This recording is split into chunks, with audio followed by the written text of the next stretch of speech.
आजकल नए-नए जैसे काम निकल आए हैं, नए-नए प्रोफ़ेशन निकल आए हैं, तो उसमें अब एक बहुत कुछ चल पड़ा है नया motivational speakers, life coach, health coach, इस तरह की बहुत चीज़ें अभी नए-नए करियर, नए-नए काम निकल आए हैं। अच्छा, हमने कभी ये सोचा है कि हमें इसकी ज़रूरत क्यों पड़ी? लाइफ़ कोच पहले कितने लाइफ़ कोच होते थे? पहले कहाँ ये मोटिवेशनल स्पीकर होते थे? हमें मोटिवेशन की ज़रूरत क्यों पड़ी? हेल्थ कोच कहाँ होते थे? हमें हेल्थ कोच की ज़रूरत क्यों पड़ी? हमने अपने जीवन को इतना तेज़ कर लिया, ऐसे समस्याओं में घिर गए, इतना बाँध दिया हमने अपने जीवन को कि हमें हर चीज़ में एक अगला कदम उठाने के लिए भी हमें एक कोच चाहिए। अगर कोच की ही बात करनी है, तो मोटिवेशनल स्पीकर मैं नहीं मानता कि कृष्ण जी से बड़ा कोई मोटिवेशनल स्पीकर है। उन्होंने अर्जुन जब मना कर दिया था कि मुझे लड़ाई नहीं करनी है, मैं अब नहीं लड़ रहा, तब उन्होंने उनको मोटिवेट किया था, समझाया था, सिखाई थी चीज़ें।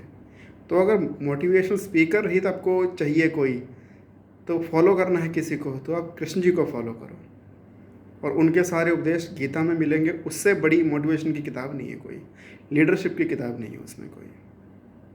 लाइफ कोच अगर आपको चुनना है, लाइफ कोच चुनना है अगर आपको, तो श्री राम को चुनो। उनकी लाइफ से सीखने के लिए बहुत कुछ है। जो जीवन उनका था, हम लोग नहीं जी पाएंगे ऐसा जीवन। संयम, आदर्श, बहुत कुछ था। तो लाइफ कोच अगर आपको चाहिए तो आप उनसे सीखो। हेल्थ कोच, हेल्थ कोच अगर सीखना है आपको, तो उसके लिए ज़्यादा बाहर जाने की ज़रूरत नहीं है। आप अपने घर में ही जो आपके बड़े बुजुर्ग हैं ना, आप उनसे पूछना, क्योंकि वो हमारे जो संस्कृति चलती आई है पुरानी, उसकी उन्होंने सब कुछ देखा है, वो हर तरीके से उसको जानते हैं। हमारे जितने भी रीति रिवाज होते हैं, ये हर चीज़ हमारे हेल्थ के हिसाब से बनती है, बनाई गई थी। आप देखेंगे किसी किसी समय या फिर किसी सीज़न में कोई मिठाई ज़्यादा बनती है, किसी में कोई फल ज़्यादा आते हैं। ये हर चीज़ हमारे जो है सेहत के हिसाब से, हमारे शरीर के हिसाब से बनाई गई है। तो मैं नहीं मानता कि इन सब के अलावा आपको किसी कोच की ज़रूरत पड़ेगी।